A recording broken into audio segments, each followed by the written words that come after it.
Assalamualaikum warahmatullahi wabarakatuh. Kali ini kita akan mempelajari kelas 5 tema 1 organ gerak hewan dan manusia, subtema 2 manusia dan lingkungan, pembelajaran 2. Ayo mengamati. Coba amati gambar ini. Ini gambar apa, anak-anak?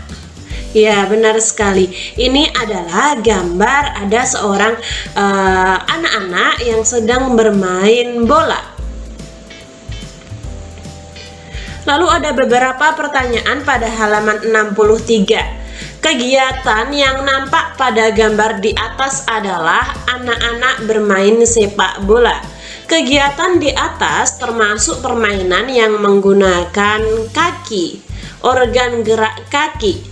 Tempat yang aman untuk melakukan kegiatan tersebut adalah di lapangan sepak bola atau juga bisa di lapangan futsal. Apa saja yang harus dilakukan sebelum melakukan kegiatan tersebut? Harus melakukan pemanasan dan stretching agar tidak kaku ya, tidak agar lincah saat bermain, kurang lebih seperti itu. Selesai membantu mengemas lada, Benny membantu Pak Anto memanen kol. Hasil panen kali ini sangat bagus, bentuknya bulat dan besar. Alhamdulillah, Benny, hasil panen kali ini sangat bagus, sahut Pak Anto. Benar sekali, Pak, bentuknya sudah seperti bola saja. Saya seperti ingin menendangnya saja. Hehehe, canda Benny. Ah, bisa saja kamu ini, Ben, sahut Pak Anto. Kamu senang bermain bola ya? Tanya Pak Anto. Iya, tentu senang, Pak. Saya jago menendang, menggiring, dan menerima umpan loh, Pak, sahut Benny.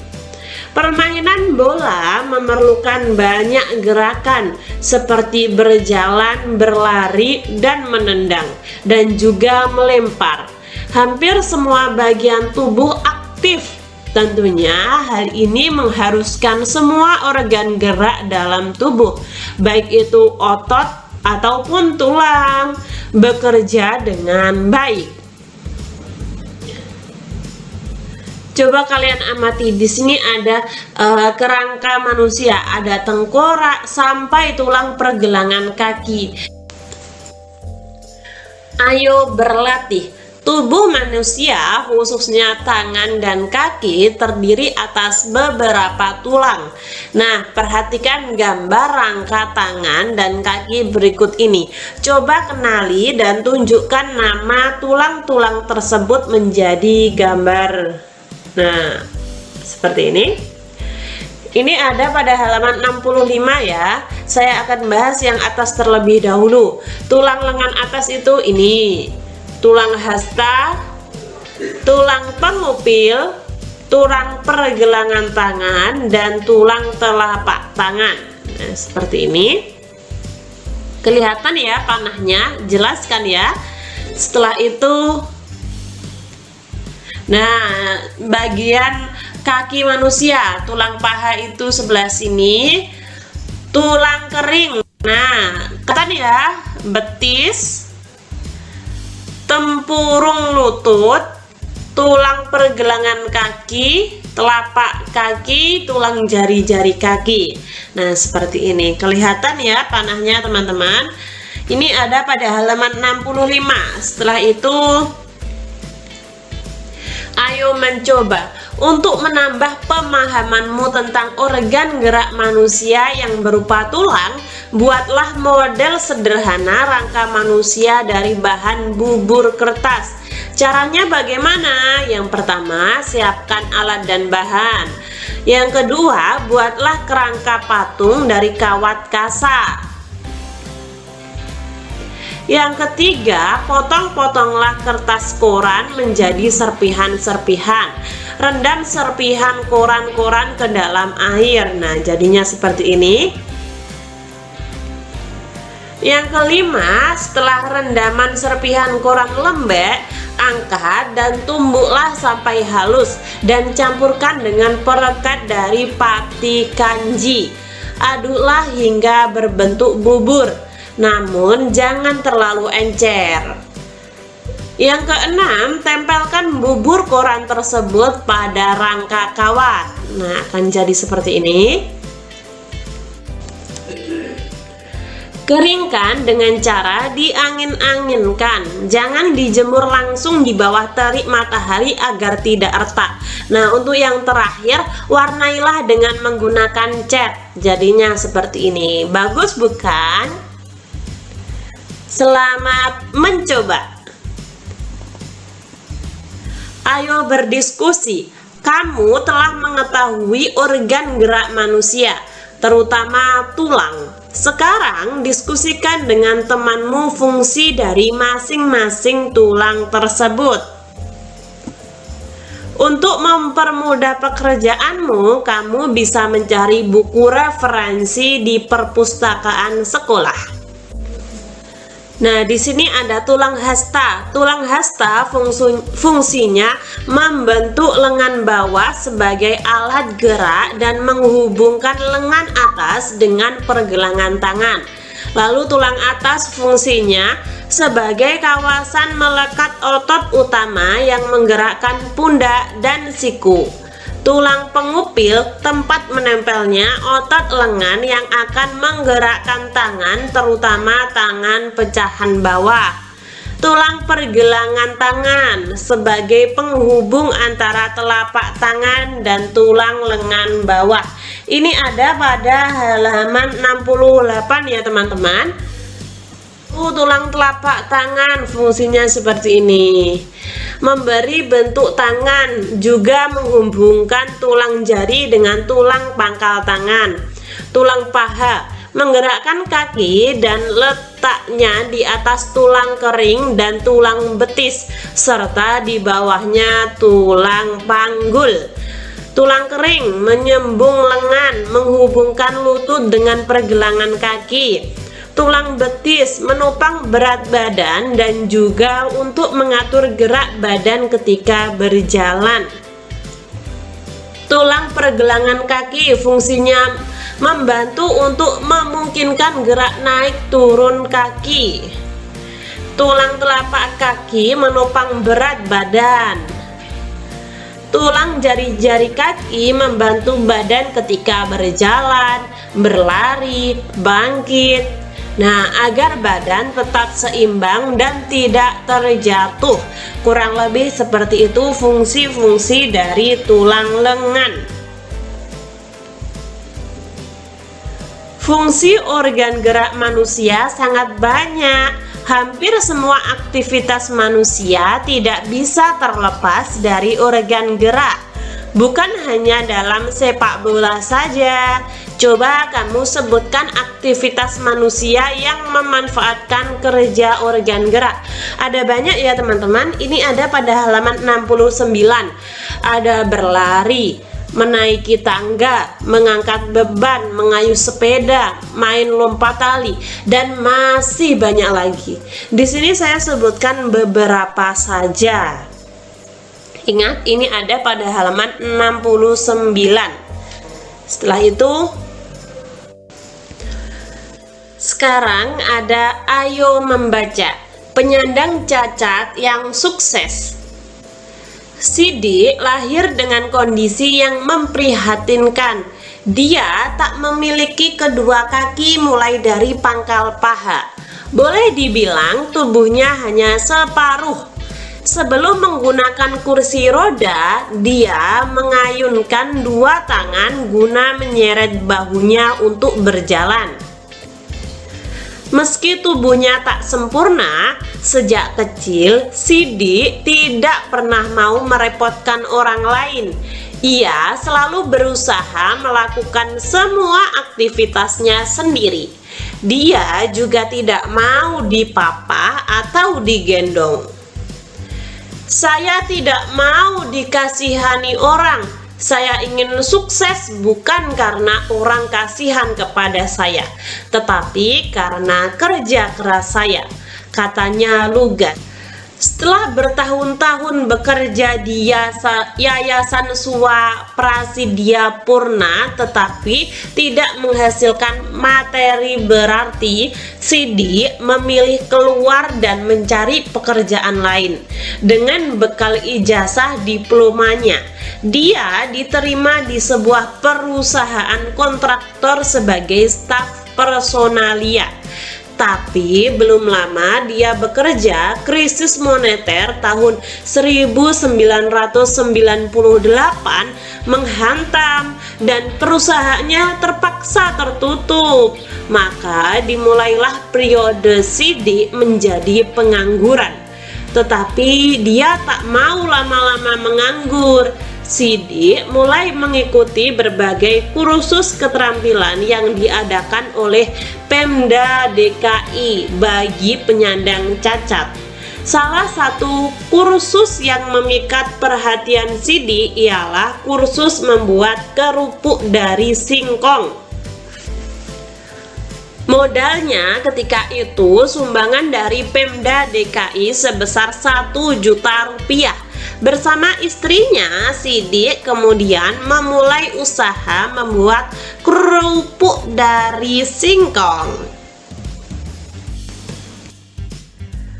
Dulu belum ada merek, plastik pembungkusnya masih polos, katanya.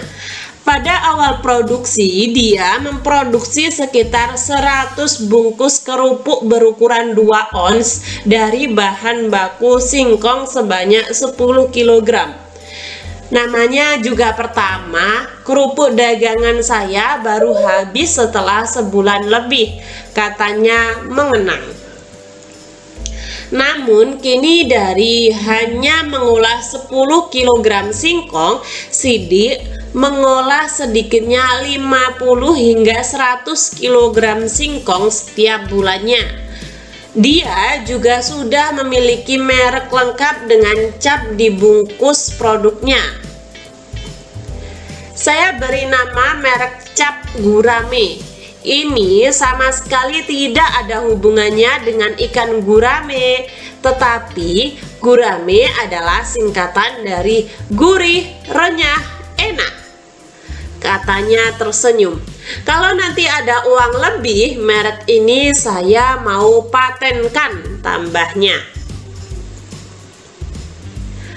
Beruntung ada seorang pengusaha lokal yang melihat kegigihan Sidi dan akhirnya menyumbang sebuah sepeda motor untuk beroperasional usaha. Namanya juga tidak punya kaki. Saya sempat bingung juga bagaimana mengendarainya, tetapi Sidi tak kehilangan akal. Dia mendesain motornya agar tuas perseneling dapat dioperasikan dengan tangan. Dengan bantuan tukang las, jadilah sebuah motor dengan tongkat besi tambahan yang ditempelkan di perseneling dan injakan rem. Tidak lupa, dia juga menempelkan gerobak di sampingnya untuk mengangkut muatan. Motor itu benar-benar membantu mobilitas dan produktivitas usaha saya, ujar Sidi. Saat ini Sidi terus mengembangkan pemasaran produknya. Setiap hari dia masih berkeliling ke koperasi-koperasi atau warung di seluruh pelosok ibu kota. Bahkan saat kabari mewawancarainya, 2 kali telepon salurannya berbunyi dari orang yang meminta agar pasokan kerupuk cap gurame segera dikirim. Kini dari hasil usahanya, Sidi mengantongi keuntungan sekitar 1-2 juta rupiah per bulan. Meski jumlahnya kecil, apa yang diperbuat Sidi termasuk luar biasa. Dengan keadaan yang terbatas, dia menjadi entrepreneur sejati. Meminjam rumusnya Pak Ciputra, pengusaha, dan dosen mata kuliah entrepreneurship. Bahkan Indonesia membutuhkan sedikitnya 20% penduduknya menjadi entrepreneur, barulah menjadi negara yang makmur. Maka Sidik telah memulainya bertahun-tahun lalu. Jelaslah Indonesia membutuhkan orang-orang gigih seperti Sidik. Nah, cerita tersebut sangat menyentuh, bukan teman-teman? Dari cerita tersebut, mari kita sama-sama membangun negeri Indonesia menjadi negeri yang makmur, dengan masyarakatnya yang berinovatif, membuat sesuatu yang baru. Nah, semangat yang baru. Mari kita sama-sama memajukan Indonesia. Nah, setelah kalian membaca bacaan tadi, kita mendapat tugas untuk mencari ide pokok dari masing-masing paragraf. Pada pembelajaran kemarin saya sempat menerangkan apa itu ide pokok, dan juga saya sempat memberi tahu atau memberi cara bagaimana mencari ide pokok. Nah, untuk kali ini saya tidak akan menjelaskan lagi, langsung saja ide pokok pada paragraf pertama adalah Sidik lahir dengan kondisi yang memprihatinkan. Paragraf 2, meski tubuhnya tak sempurna, semenjak kecil Sidik tidak mau merepotkan orang lain. Paragraf ketiga, setelah bertahun-tahun bekerja di Yayasan Swaprasedia Purna tapi tak menghasilkan materi berarti, Sidik menentukan keluar dan mencari pekerjaan lain. Ketika teman-teman masih bingung apa sih ide pokok, apa sih kalimat pendukung, bagaimana sih cara mencarinya, nah saya sudah membuat video pada pembelajaran 1, pembelajaran 2, dan pembelajaran yang kemarin tentang bagaimana cara mencari ide pokok. Kalian bisa membukanya ketika kalian lupa. Nah, untuk paragraf 4, 5, 6 seperti ini ide pokok yang terkandung dalam bacaan tadi. Lalu paragraf 7 dan 8. Nah, seperti ini ya teman-teman. Untuk lebih jelasnya, kalian bisa membaca bacaan tadi dan mengidentifikasi sendiri per paragrafnya. Ide pokoknya sebelah mana sih? Nah, kurang lebih seperti itu. Ini ada pada halaman 71. Pada halaman 71 itu bentuknya kolom, namun saya rubah menjadi bentuk seperti ini agar tulisan saya lebih enak dibaca, lebih jelas dibaca. Nah, kurang lebih seperti itu. Ayo berkreasi. Asyik sekali ya aktivitas membaca itu, apalagi jika membaca sebuah buku secara menyeluruh.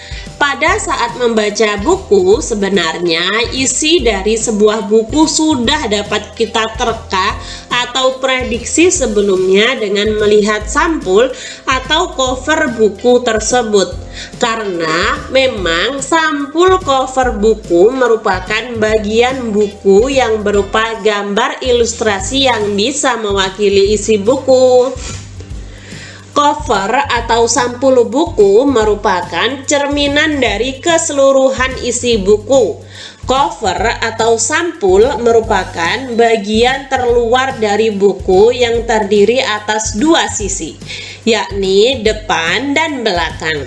Kedua sisi ini saling mendukung dan melengkapi serta menguatkan isi dari buku. Cover yang baik adalah yang bisa mempengaruhi dan menarik minat orang untuk membaca isi buku secara keseluruhan. Untuk itu, maka sebuah cover harus memenuhi unsur-unsur berikut. Ada unsur judul, ada kalimat penjelas, nama penulis, identitas penerbit, menyertakan gambar, sinopsis, identitas. Nah, kurang lebih seperti itu ya teman-teman. Seperti buku yang sedang kalian pegang, buku pembelajaran kelas 5 itu juga ada covernya ya. Covernya organ gerak hewan dan manusia. Nah, Nah, di sini ada contoh cover atau sampul dari buku ya. Nah, seperti ini adalah contoh buku, kalian bisa melihatnya. Sekarang giliranmu untuk membuat gambar pada cover atau sampul buku. Kamu dapat membuatnya berdasarkan isi bacaan yang berjudul Penyandang Cacat yang Sukses. Nah, misalnya seperti ini. Nah, ini bisa kalian sesuaikan dengan keinginan kalian. Kalian ingin buat seperti apa? Kalian gambar seperti ini ya. Pada halaman 73 yang paling bawah kalian gambar di situ. Ketika kotaknya tidak muat, kalian bisa gambar di buku gambar kalian masing-masing.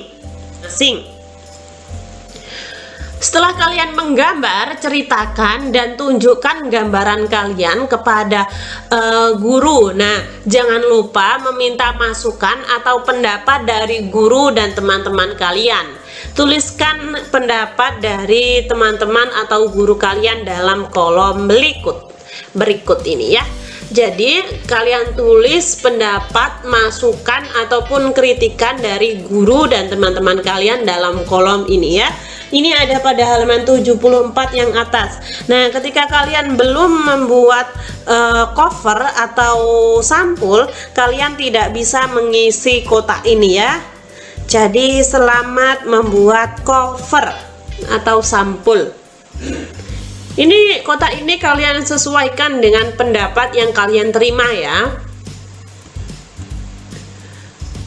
Untuk ayo renungkan dan kerja sama dengan orang tua, ini di tempat kalian dibahas nggak teman-teman? Ketika dibahas, kalian bisa tulis di komentar, nantinya saya juga akan membahasnya. Ketika teman-teman ada saran, masih kurang paham, atau mungkin saya salah ketik, salah pengucapan, kalian bisa tulis di komentar agar saya bisa memperbaikinya. Semoga bermanfaat. Wassalamualaikum warahmatullahi wabarakatuh.